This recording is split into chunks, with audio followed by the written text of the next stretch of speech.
किसी की बेटी को इतना विवश मत करो कि वह ऐसे कदम उठा ले।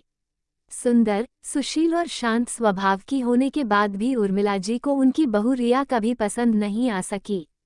रिया का दोष मात्र इतना था कि उर्मिला जी के इकलौते बेटे आरव ने उनकी मर्जी के खिलाफ जाकर उससे लव मैरिज की थी, जबकि वे अपनी बचपन की सहेली सौम्या की बेटी जानवी को बहू बनाना चाहती थीं। उनके विरोध करने पर आरव ने स्पष्ट कर दिया था, मुझे जानवी जरा भी पसंद नहीं है मम्मी। उसके और मेरे स्वभाव में जमीन आसमान का फर्क भी है। आपकी मर्जी से शादी कर भी लूं उससे तो निभा नहीं पाऊंगा, क्लियर बताए दे रहा हूँ। समझो ना आप, अरे क्यों पसंद नहीं है, इतनी अच्छी लड़की है, ऊपर से माँ बाप की प्रॉपर्टी की अकेली वारिस, सौम्या की इकलौती बेटी है वो, जैसे तुम हमारे इकलौते बेटे हो तभी तो पूरी नकचड़ी है। उसके नखरे झेलना मेरे बस की बात नहीं है mummy.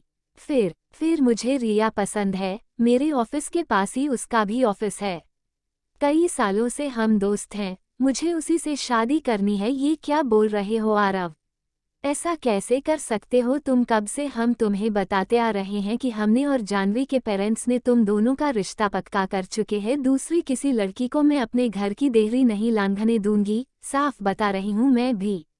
O come on mummy, इस बात को मैं तो हमेशा मजाक समझता आया था, आप लोग सीरियस थे अभी पता चल रहा है मुझे आपको। अगर रिया का अपने घर आना मंजूर नहीं तो कोई बात नहीं, मुझे कंपनी क्वार्टर दे रही है, हम वहीं शिफ्ट हो जाएंगे। आप दोनों के सारे खर्च हम उठाते रहेंगे, जरूरत पड़ने पर हर तरह से देखभाल भी करेंगे, आप लोग निश्चिंत रहिएगा। पति रिटायर्ड थे और बेटा इकलौता कमाने वाला। भले ही उसने उनके खर्चे उठाने की हामी भरी थी, लेकिन क्या पता कब बहू कोई पट्टी पड़ा दे और वो मुंह मोड़ ले। गहरे सोच विचार के बाद बेमन से उर्मिला जी ने उनकी शादी को अपनी स्वीकृति दे दी। रिया बहू बनकर उनके घर आ गई और उसने आते ही घर के अधिकतर काम अपने कंधों पर उठा लिए। उसने कंपनी से महीने भर की छुट्टी ले रखी थी ताकि हर समय साथ रहकर सास ससुर के करीब आ सके, उनकी अच्छी सेवा करके उनका दिल जीत सके। बेचारी की सारी कोशिशें नाकामयाब रहीं। जी जान लगाने के बाद भी सास कभी संतुष्ट नहीं हुई। हाँ, उसके समर्पण और परवाह के कारण ससुर जी जरूर उससे सहानुभूति रखने लगे थे। वे पत्नी को समझाने का प्रयास करते रहते थे, पर बहू के पक्ष में उनके मुंह खोलते ही उर्मिला जी दोगुना क्लेश करतीं। फिर स्वयं को असहाय पाते हुए वे सास बहू और बेटे के मामले में निर्लिप्त ही रहने लगे। वे शुरू से थोड़े दब्बू स्वभाव के भी थे, घर में कैसे भी करके शांति रहे, आरव की तरह वे भी सोचने लगे थे। अपने आप को अकेली और उपेक्षित महसूस करके रिया के अंतर्मन में उदासी व्याप्त होने लगी थी। कहाँ तो वह सोचकर आई थी कि सब कुछ ठीक रहेगा तो सास ससुर की इच्छानुसार वह अपनी नौकरी छोड़ देगी, जिस बात में घरवालों की खुशी होगी वो वही करेगी। पर अब उसको लगने लगा था कि घर के ऐसे वातावरण में वह घुट घुट कर कहीं अवसाद की चपेट में न आ जाए। अतः छुट्टी खत्म होने पर उसने अपनी नौकरी पर लौट जाना उचित समझा। इस बात से उर्मिला जी के भीतर और अधिक चिढ़ भर गई। उन्हें लगने लगा था कि नौकरी के लिए बाहर निकलकर रिया उन्हें नीचा दिखाना चाहती है, कमाई वाली आत्मनिर्भर होने का रौब गांठना चाहती है। अब तो अक्सर बहू को सुनाती हुई वे बोलती, महारानी जी बस नाश्ता खाना बनाकर निकल लेती हैं, घर के बाकी सारे काम पीछे छोड़कर, जैसे बाप ने 4 नौकर भेज रखे हैं। रोज रोज बाहर जाकर गुलछर्रे उड़ाने की आदत जो पड़ी हुई है। रिया अंतर्मुखी होने के कारण कभी अपनी घुटन किसी से बांट नहीं पाती थी। हाँ, आरव को थोड़ा बहुत अपने से अंदाजा होता रहता था कि माँ उसके साथ बुरा बर्ताव करती हैं, लेकिन वह रिया से ही समझदारी की उम्मीद करता था, उसे ही थोड़ा सहनशील बनकर चलने की सलाह दिया करता था। उसका सोचना था कि इस उम्र में मम्मी तो एक झटके में अपना नेचर बदलने से रहीं, हम लोगों को ही थोड़ा एडजस्ट करके चलना पड़ेगा, आखिर माँ की इच्छा के विरुद्ध जो शादी की है। फिर उसे मन के किसी कोने में आस भी थी कि अपने अच्छे व्यवहार से रिया जल्दी ही माँ का मन मोह लेगी, उन्हें अपने प्रति अच्छा व्यवहार करने पर विवश कर देगी। रिया अपने ऊपर व्यंग्यबान और ताने तो दिल पर पत्थर रखकर सह ले रही थी, मगर सास द्वारा उसके माँ पिता को नित्य निरंतर कोसा जाना उससे बर्दाश्त नहीं हो पा रहा था। मायका ऐसे भी किसी विवाहिता के लिए भावुक व संवेदनशील विषय होता है, जिस पर उठने वाली एक उंगली भी वह सह नहीं पाती। उर्मिला जी के दुर्व्यवहार के बाद हर बार रिया आत्ममंथन करने लगती। मेरे माँ पापा का क्या दोष है? उन्होंने क्या अपराध किया है? क्या बस यही कि उन्होंने बेटी की खुशियों को अपनी खुशी समझा है? बेटी के सपनों का घर बसाने लिए अपनी सारी जमा पूंजी लगाकर उसे विदा किया है।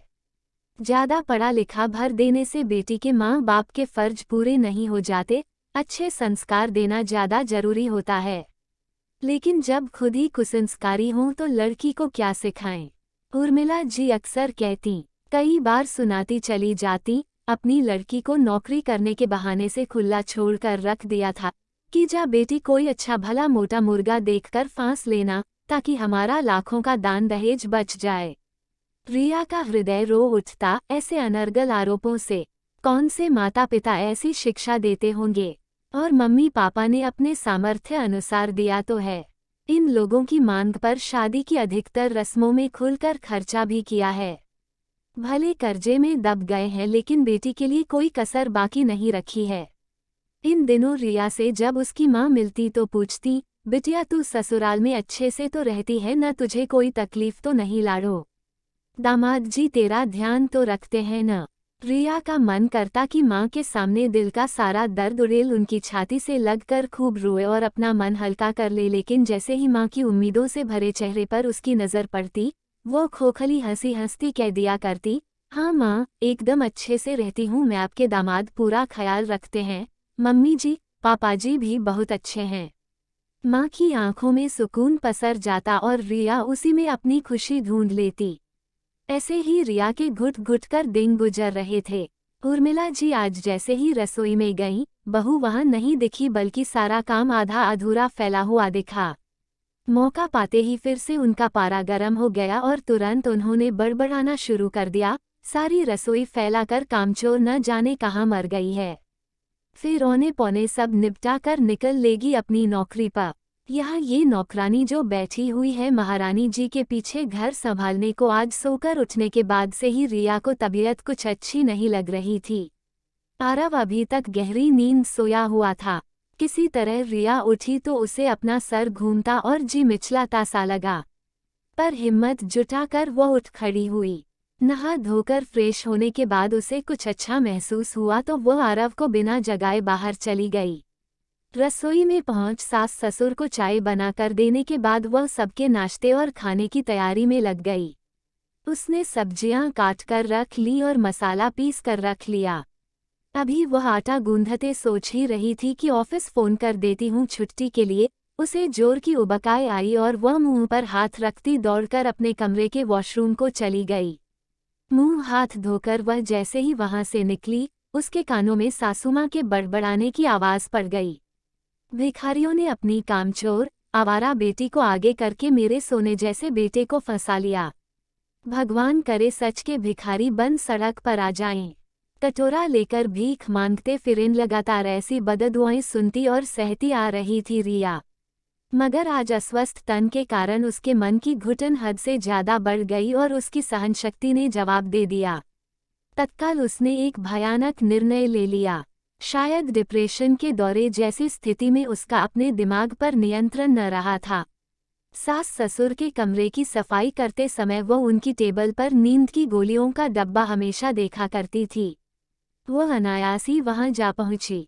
देखा कमरे में कोई नहीं था। ससुर बाहर बरामदे में बैठे हुए थे, सास रसोई में अपने प्रलाप में लगी हुई थीं।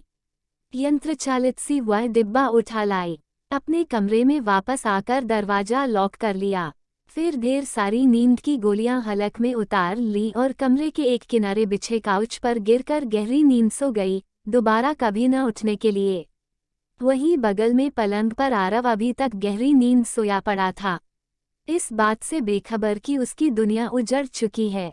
उधर जब देर तक रिया रसोई में वापस नहीं आई, उर्मिला जी गुस्से में उबलती हुई उसके माँ बाप को गालियों से नवाजती हुई बाहर तक चली गईं, ये सोचकर कि बहुरानी जरूर ससुर जी को मक्खन लगाने कुछ लेकर गई होगी और उन्होंने उसे पास ही बिठा लिया होगा। लेकिन बाहर उन्हें अपने पति अकेले समाचार पत्र में मुंह छुपाए दिखे। रिया का कहीं अता पता नहीं था।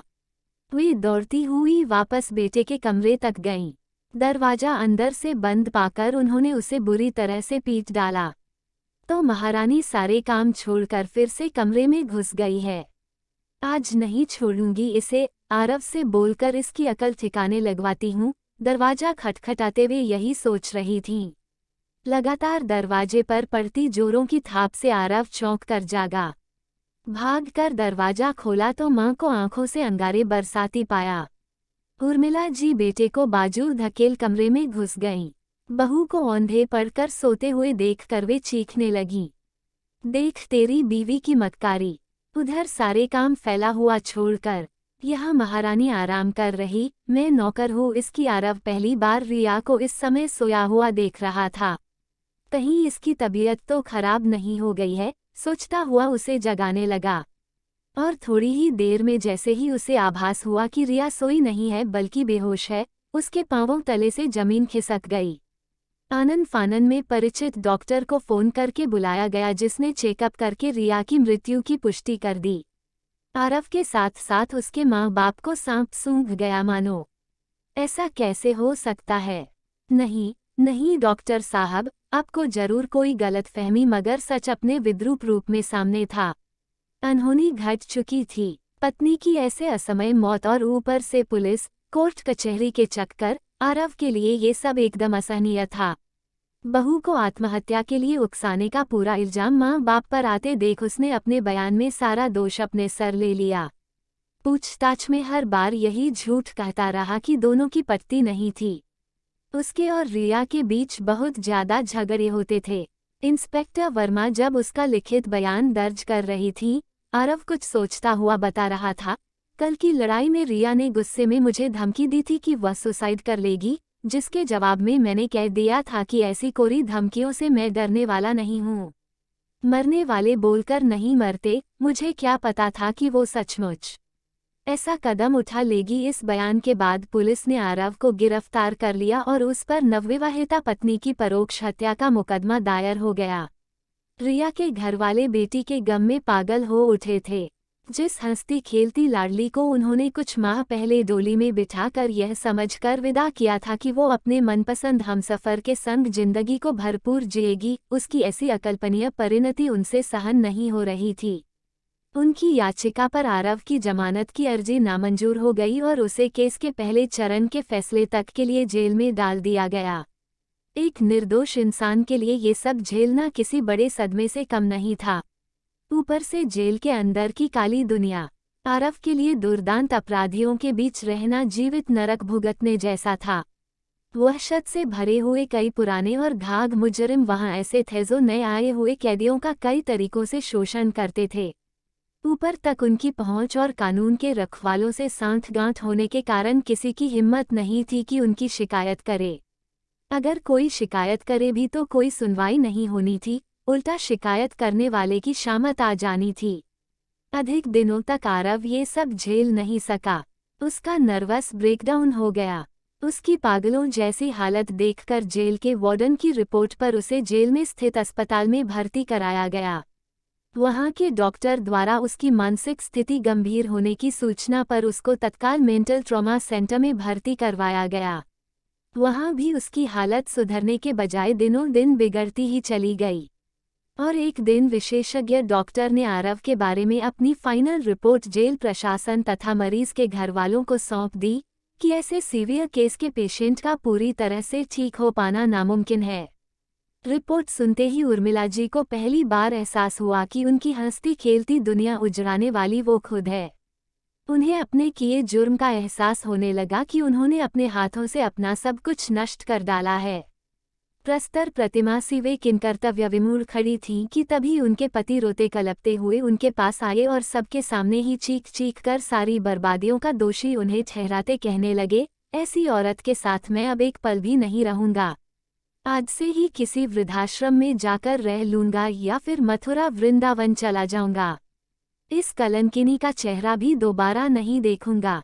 जो करीबी परिवार वहां जुट आए थे आपस में कानाफूसी करने लगे। उर्मिला जी को किसी का फुसफुसाता स्वर सुनाई दिया, अपने ही बच्चों को खा जाने वाली डायन न देखी हो तो देख लो एक बार, ऐसी होती है जो अपने ही बच्चों को खा गई। और नहीं तो क्या, अपने को खजाए तक की खुशी बर्दाश्त नहीं थी इसे तो, दूसरों का तो क्या ही भला सोचेगी। किसी की हिकारत भरी आवाज सुनाई दी, ऐसी नीच की परछाई भी पड़े तो अनर्थ हो, चलो जल्दी यहाँ से। कोई और कह रहा था। एकाएक उर्मिला जी की अपनी अंतरात्मा भी चीख चीख कर उनसे उनके कर्मों का हिसाब पूछने लगे। किस बात की कमी थी तुझे उर्मिला? घर में सब कुछ भरपूर भरा हुआ था, सब कुछ जरूरत से ज्यादा ही था, कम नहीं। बेटे की शादी में तगड़ा दान दहेज वसूलने की भूख ने तुझे कहीं का न छोड़ा। आंख खोलकर देख तो जरा, दूसरे की बच्ची के लिए पाले हुए वैमनस्य की आग ने तेरे अपने जिगर के टुकड़े को लपेट लिया। उसी आग से तुम्हारी सोने जैसी गृहस्थी जलकर राख हो गई। क्या करेगी अब? अपना ये कलंकित मुंह लेकर कैसे जिएगी? किसके लिए जिएगी? क्यों जिएगी? जीकर क्या करेगी? अपराध बोध, आत्मग्लानि और पश्चाताप की ज्वाला उनके मन में धधकने लगी। भीतर ही भीतर उस निरंतर तेज होती अग्नि में वे समूची जल मरीं। और फिर हा हा हा हा हा हा हा हा हा हा हा हा हा अपने सिर के बाल नोचती वे अट्टहास कर उठीं। सामने खड़े सभी लोग अब नितांत अपरिचित थे उनके लिए, किसी को भी वे पहचान नहीं पा रही थीं। दोनों हाथ ऊपर उठाए उसी तरह से पैशाचिक हंसी हंसती वे बाहर सड़क की ओर दौड़ पड़ीं और अंधाधुंध दौड़ती चली गईं। दौड़ती ही चली गई सड़क पर आती एक गाड़ी ने उनको कुचल डाला। उर्मिला जी लालच और ईर्ष्या ने उनके हंसते बसते घर में आग लगा दी और इस आग ने सब कुछ जलाकर राख कर दिया। इसलिए कहते हैं, लालच बुरी बला है, आपके पास जितना है उतने में खुश रहो। कभी किसी की बेटी को इतना ना तड़पियो कि वो इस तरह का कदम उठा ले।